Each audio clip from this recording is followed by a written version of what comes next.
Good evening. Tonight I'm going to consider a recent decision of Justice James Stevenson, sitting in the Equity Division of the Supreme Court of New South Wales, in a case which raises a large number of very interesting sale of goods and other issues.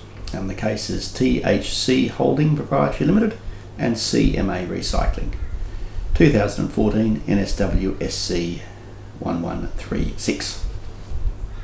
And it's a contract case involving the sale of some scrap metal which had been collected over in Western Australia and put in a pile by the sellers of the scrap metal, who were then going to on-sell it to the purchasers, THC. But before they came and collected it, CMA went into administration, and in the interim the administrators came in and took the metal and sold it. So an interesting number of issues arising, of course. First of all, we've got a question of whether or not title had passed to THC with respect to the contract sale. Secondly, we had a question of what liability was owed, if any, by the administrators. Thirdly, we had a question of what proper law of contract applied. And in addition, we had a little bit of a touch of the Personal Property Securities Act, in the sense that THC, when they paid for the goods, actually put in a financing statement, question then of whether or not they had any interest in substance which secured an obligation. And the case is an interesting one because it's a case which looks at a question which often arises with respect to unascertained goods. And unascertained goods, as you'd recall from your contracts days, under Section 21 of the Sale of Goods Act, Section 21 Rule 5 in most jurisdictions, tells us that no property will pass in unascertained or future goods until such goods are appropriated to the particular contract. Contrast that with a situation involving specific goods which are in a deliverable state and you've paid the price, property will pretty much pass then and there. So here was a question as to whether or not the relevant scrap metal had been ascertained. And question of the proper law of the contract, which we won't look at in too much detail, but the court decided, James Stevenson decided that in fact the proper law of the contract was Western Australia. That was relevant because counsel for the plaintiff THC was arguing that in fact the New South Wales law might have applied, and if it applied then Section 25 capital A of the New South Wales Goods Act might apply, and that act has made specific provision for bulk sales. So on the facts, it turned out not that we necessarily consider that, but just remember that particular point. Well, purchase agreement, choice of law, there was no choice of law clause, nor any consent to jurisdiction clause. So what was the proper law of the contract? Well, as Justice Stevenson says at paragraph 65, it's common ground that when the intention of the parties to a contract as to the choice of law is not expressed and cannot be inferred from the circumstances, the contract is governed by the system of law to which the transaction has its closest and most real connection. Usual rule. Bonithan's case, we all remember from Conflicts of Laws days, 81 CLR 486 at 498. And in addition, anything to do with the transfer of property rights is generally taken to be the lex situs, and the lex situs in this case was Western Australia. So Western Australia applies, and we then need to ask ourselves, were the goods, the scrap metal, which is the subject of the agreement, unascertained goods for the purpose of Section 16 of the Western Australian Sale of Goods Act? And references to a few earlier cases, Galooly and Lama Agribusiness, Justice Beasley, as she was, President Beasley now of course, in 2002 NSWCA at 251. That's an interesting case looking at the question of bulk purchases and whether or not property passes in a bulk purchase before something is actually set aside by the buyer, or I suppose the seller. But as Justice Stevenson said in this case, paragraph 83, unlike the seller in Galooly, which had placed the grain in, it had sourced to meet its obligations in a silo where it was mixed with other grain without any intention of particular grain would be destined for the purchaser, in this case CMA as the seller placed the scrap metal in a separate pile, distinct from all other scrap in its yard, for the specific purpose of satisfying its remaining obligations under the agreement. Well, it doesn't get any better than that, does it? And if you look back to some of the classic cases in relation to ascertainment, you've got Justice Lord Mustill, as he then became, a case in 1981, ELAFI, saying what you need to be able to say is that the seller or the buyer can say, those are my goods. Those are all my goods. Well, in this case, there wasn't much doubt about that. So, there had been an ascertainment. I mentioned before, question of whether bulk stock was being sold. Counsel for the plaintiff ingeniously suggested Section 25 capital A of the New South Wales Act might apply. That's been introduced fairly recently, actually, which is not a surprise to me, but interesting to see. That was introduced by the Sale of Goods and Warehouseman's Liens Amendments (Bulk Goods) Bill 2006, and that's a particularly important act, I think, because what it does now effectively is mean that you can lay claim to part of bulk even if you haven't separated it, if it's part of bulk being held in a warehouse or a silo. But as I said, Justice Stevenson said that didn't apply in this particular case. Nor, relevantly, did the Personal Property Security Act apply.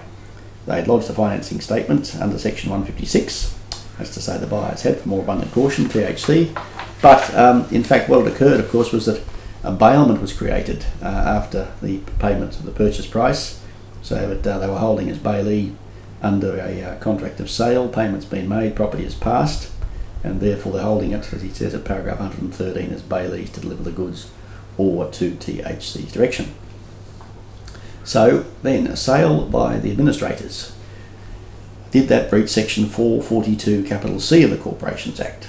And that provides that an administrator of a company must not dispose of the property in the possession of the company which belongs to someone other than the company, if someone else is the owner. Well, but it doesn't prevent disposal in the ordinary course of business with consent or with the leave of the court. And the court will only grant leave for 42 C3 if the court is satisfied the arrangements have been made to protect adequately the interests of the owner. So it was common ground here that this was not a sale in the ordinary course of business, for the pretty obvious reason when administrators had been appointed, property had passed, and therefore the administrators effectively sold THC's property and acted in breach of Section 442C. So it's such an interesting case, isn't it? Twists and turns all over the place. Well, what was that? Was that a breach? Yes, it was. That was a breach of common law of the bailee's duty to take reasonable care of the bailor's goods. Paragraph 123, quoting Professor Norman Palmer, Palmer on Bailment, a wonderful book, 3rd edition, 2009, at 14010. Will there be another edition? One must have one's doubts. It's a huge book, isn't it? So many footnotes, so much detail. Great book to have in my library. So, no problem there. Fiduciary, they'd sold it. The administrators are not looking to shook here. And THC had run an alternative claim that they were entitled to some sort of lien or interest, but that fell by the way. No need to worry about that, because they already had a basis for claiming. They didn't have to worry about a lien, they actually had the property. So, what about damages for conversion? Well, problem for damages for conversion, because under Section 440 B of the Act, Corporations Act, during the administration of the company, an owner of property in the possession of the company cannot take possession without the administrator's consent or the leave of the court. Now, you remember, of course, the law of conversion, you need to be entitled to an immediate right of possession to the goods. So, by virtue of the Act, the buyers didn't have an immediate right to possession of the goods, so applying Barrymore's and Harris Scarf, 2001, WASC 210, 25 Western Australia Reports 187, they were not in a position to claim for conversion. But what about Section 1324 brackets 10, subsection 10 of Section 1324 of the Act? That will let you recover damages for any loss which has been suffered by reason of any breach of the Act. And this is where the judgment gets very interesting, because James Stevenson needs to consider whether or not that's a freestanding remedy, if you like. As he points out at paragraph 148, it's well established that a claim for damages under Section 1324, sub 10, cannot arise if there is no prospect that the court would grant an injunction for Section 1324, subsection 1.